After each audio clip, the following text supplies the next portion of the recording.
High functioning. The ability to maintain a conversation and a breakdown simultaneously and in public. That's not far off. High functioning, total misnomer. It's really about high masking. Yeah. And like functioning sometimes. But the initial bit is just like, okay, you know, I'm X number of years that's beyond the teenage years. And I found out, you know. It's a big X. Yeah. But I found out that this is the roll of the dice. Yeah. Fair enough. I can get behind that. Finally, everything makes sense. I'm happy for it. Yeah. But you talk about masking so casually, just like the mask off, the mask off, the mask off, the mask Where off. does it end? Right? Like, how do I know I'm being me? Yeah. Who are we? Yeah. So you talking about that casually, there's that added little pressure of just like, am I even being me? I've always suffered with imposter syndrome. Oh, yeah. And I can't help but think, now that I know I am autistic, how much of that is that whole mask never ending? Yeah. Where does it stop? Who actually am I? Yeah. Because I could be an imposter in so many situations. Yeah. Because I've got the right mask for it. Do you want to know the irony here? Yeah. I like gaming videos. I like watching people play games. I don't like to play them myself. I like watching people do it for me. But the one that I got you into Yeah. was, and I am going to butcher the title now. Christ, I have immediately forgotten. It's the one where there's the imposter. No, it's the one where there's the imposter. What's the imposter one? Jesus, this is how much I don't play games. Is it just the imposter? No, it's not. No. The other? No. Anyway, sorry. You were talking about masking. I was. And the imposter syndrome. Yeah. Like, nothing makes you feel more fraudulent than when you're constantly being a fraud. Truer words, my love. Yeah. Wow. Sorry, you've just hit me with that. So I was still a little bit stunned about like, oh, yeah, that is exactly it. Maybe we should rehearse this. Just so I can not be an absolute stuttering fool afterwards of just like, holy. Truth bombs. Yeah, it's just like, wait a second. Yeah, that's exactly it. Yeah. Because who actually are we? It's constantly, what is the appropriate face for this particular scenario? Yeah. Or this scenario type. So once you peel it all back, like, is that me? When we were first getting to know each other. Oh, God, yeah. It took a long time because we initially had very serious persona masks. And then we took those off because it was like, yeah, we want to have a serious relationship. So we are serious people. Then we took those off and it was another layer. And then we had to take those off and those off and those off until we finally actually got to know each other. We met each other a good few years in. It was lovely. You know, I much preferred that version of you. Likewise. Saying that and having that feedback, it's terrifying of just like, oh yes, it was lovely to meet you. And it's like, Jesus Christ, you're the only person that's ever fucking. It's like, defensive stage comes up. No, it's good. You married the right one. Okay, cool. As did I. Yes.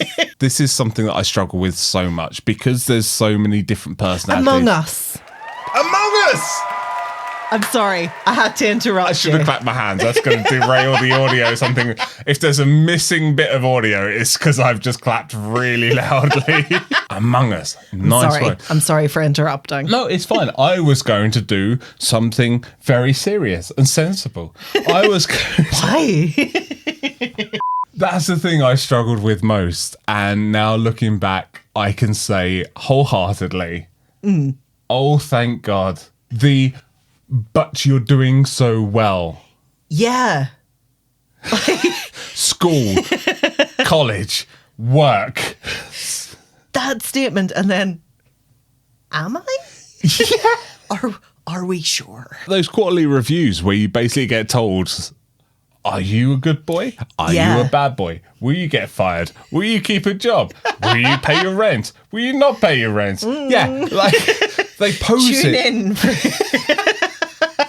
They pose it as this small thing. It's just like, it's 30 minutes of your Yeah. day. It won't take long. It's just like, no, but this will determine my immediate future. You talk about quarterly reviews.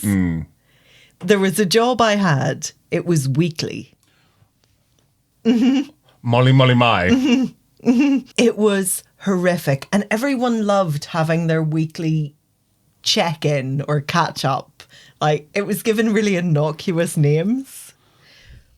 But it was effectively an end-of-year review every single week. And that was horrible. This was my first kind of real job. I'm sorry, I think a little bit of poo came out. Right? It's like, this was my first real job. This was my first venture into being an adult. And it was weekly reviews. Jeez. In the guise of a casual conversation. It was not casual. But I used to just go home. It was a little studio apartment. I would time my washing of my bed sheets for Friday afternoon when I got home from work that week. And they'd take them out of the washing machine and I'd put them on the clothes horse. And then I'd put some little cushions underneath the clothes horse. So I had basically made a blanket fort. Yeah. And I would sit there and watch the same films over and over and over. Like, it got to the end of the film and I would restart it and just pick up like I hadn't seen it in years every single Friday night in my blanket fort as an adult. Can I just say I love you? I took a different path. Yeah. But ended up in exactly the same spot. I worked at a job in sales. Yeah. Which was very much face to face. I thought I was just like doomed from the get go because I blagged it because I needed to. This was when I dropped out of uni. So like I was already living in the place. Suddenly all funding gets, Yeah. It disappears and you're just like, oh, right. I ended up being the top, first, second each week consistently. I had no idea what I was doing, but apparently people like me. The directors brought me in and was just like, hey kid, stick with us, kind of stuff. Meanwhile, in my home life, I'm going home every night. I'm going home every night. And I am spending nearly the entirety of my wages self-medicating. Right. Like on the way home, there's a crate of beer and, a good wad of the old devil's lettuce, I'm just watching comfortable TV and just hoping that I can sleep that night to get up to go the next day. Days off. If I could put a wash on, that was a good day. What was a great day was if I hung it up after I washed it. The only reason I was hanging up my bedding on a Friday night was because I needed my fort. But that's what I mean. I wish I could have done that. I had housemates. I couldn't. It would look too strange. And at this point, I just wish I'd lent into it. They already knew I was weird. There was no hiding. But because to them, I came across, oh wow, you're shifting this much each week. They had no idea about my home life. They didn't know. The second I walked out of there, I was just falling apart. To them, they were just like, "Hey, we want to stay. Stay with us, and we could go somewhere." And I was just done as soon as I walked out of there. My weekly reviews were going phenomenally well. Their concern was that I was a bit shy and needed to talk a bit more in meetings. Yeah. Okay. Yeah, call it shyness. Yeah. That's cool. Sorry to snort laugh. Yeah, we'll not question this. Shy. Yep. Mm-hmm. But it was going really well. There comes that sort of oh, internally, because internally things are not well. Yeah. Things are absolutely not well. And I had best keep going at 100 miles an hour constantly so that no one knows this isn't actually okay, because I'm doing a really good job at pretending it is. So that needs to continue. And rut-row. To me, it's just like, oh, thank God I've got this job, but my home life's an absolute wreck. Especially in sales. Like, I didn't want to seem weak. Right. As soon as you seem weak, like the pack pounces on you. Yeah. Just like they're coming in for the kill. Like, I take the occasional sick day off. Yeah. Treat myself, but like you got to be really careful about that business. But like rocking back in, it's like, oh, you were sick yesterday, were you? And it's like, is that blood I smell? It's like, Jesus, like you were just telling me about how you raised your children. Like you turned so quickly from this to this. These people, these bosses who are just like, hey, stay with us. We can build you up. We can put you somewhere useful. You know, that felt nice. And as much as I recognised that they didn't give a monkeys about me as a person, I was just a useful tool to them. Yeah. You didn't want to let them down. Yeah. For that, I completely get what you mean. I mean, one of the comments I kept getting was that I was unflappable. And meanwhile, I was like, irony. oh, I flap a lot.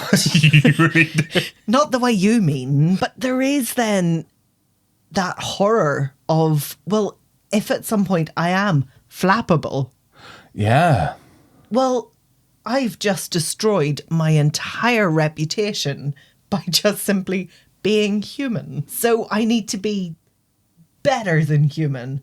And that's like a singular path to destruction. burnout. Yeah. Like there is no two ways about that. No. Like that is disaster territory. We're done. And it was. I mean, Yeah, I saw the later fallout of that. yeah, but it all came from that really high performing mask. Yeah. And there is, because I had this reputation of unflappable, there was then... Sorry, still laughing at the irony there. It's quite poor beautiful choice of words, yeah. irony on that one. And I took pride in that word for so long. I'm sure you did. It was just For ridiculous. very obvious reasons. Like, But there became a real shame attached to even the concept of asking for help. I didn't want to seem like I was able to be perturbed yeah.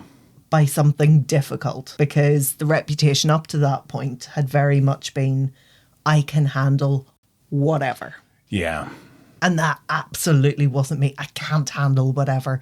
It's awful. But yet, the high functioning version of me in work, yeah. I was going to say, but you're still showing. as I occasionally ate half a tub of Pringles for dinner because Yeah, that was there all we that go. could be managed, and Yeah. sat under my bed sheets that had made into a fort as a 21-year-old. I was unflappable. So I could never ask for help. There was one point where I had to. I'd been given Okay. really unclear instructions in work. I was like, I have no idea where to even start with what that might mean. Yeah. My manager is expecting a report at the end of the week, and I don't even know what they've asked me for, but I know I need to write a report. And I thought, I'm gonna actually have to ask for help because I don't know what I'm doing. And I'm gonna have to admit that I'm not sure entirely what it is I'm doing and, Right, okay. and what they expect. And I thought, right, okay, well, if I'm gonna have to do that, I'm going to have to try to bridge that gap first Yeah. before I say, what the fuck are you asking me for? Yeah. Is it this? Yeah. I thought is going to be the best way to handle it. So it turns out my manager at the time wasn't sure what he wanted. Well, that doesn't surprise me. I've met managers before. So he had a vague concept of roughly the sort of space, maybe like this, maybe like that. And it turned out I actually knew more than he knew at that point as to what was needed. And it's that weird... Sorry, raise my eyebrows. Not out of surprise, but out of, yeah. Sorry to derail you. Yeah, it's just, there's that perception of your own capability. Yeah. Versus what is actually expected. I lose all faith in any sort of system. And I don't know if you know much about me in the way of how much I like systems. This entire thing of being high functioning. Yeah. Of just, okay, well, you present this way. You do this way. You do this way. This like, yeah. Great. I, for example, know a lot about history. I can run you through details of history. That's great. Too many sometimes. But in the middle of Tesco, I might quietly cry at myself. Yeah, like we can use big words, but sometimes in aisle 9, there's a breakdown.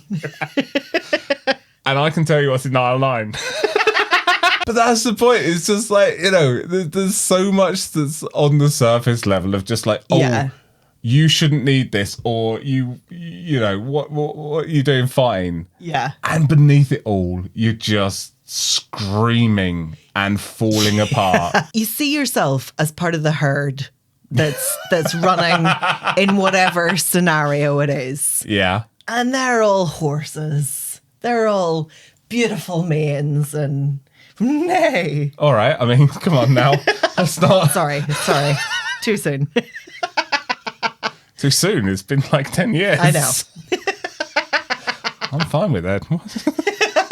But they're saying nay and whinnying in a certain way, and I'm trying to play along, and I'm running alongside them. Could you do some more horse impressions for me?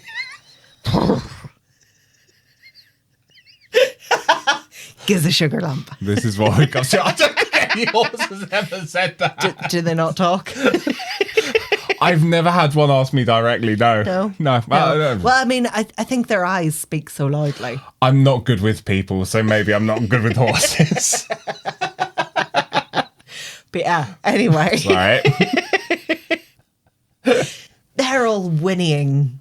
Yes. And flicking their manes and their tails. Gloriously, yeah. And they're so elegant with their running. I'm making some sort of weird noise and clomping along. Yeah, you are. I remember hearing something about this. Have you stolen this from Reddit? I absolutely have, and it's mine now. Yep, understood. Yeah. I'm a zebra. Mm-hmm. I like it. It's a sound comparison. It really is. It's like those dogs that are raised by tigers. I haven't heard of them, but I like them already. Romulus and Remus. They weren't really wolves. See, now you... Yeah. History. Yeah, we're probably going to go and spiral as to whether our jokes landed or if we just offended pretty much the entire internet. So subscribe if you want to see next week's episode of Regret. Suppose until then... Ciao!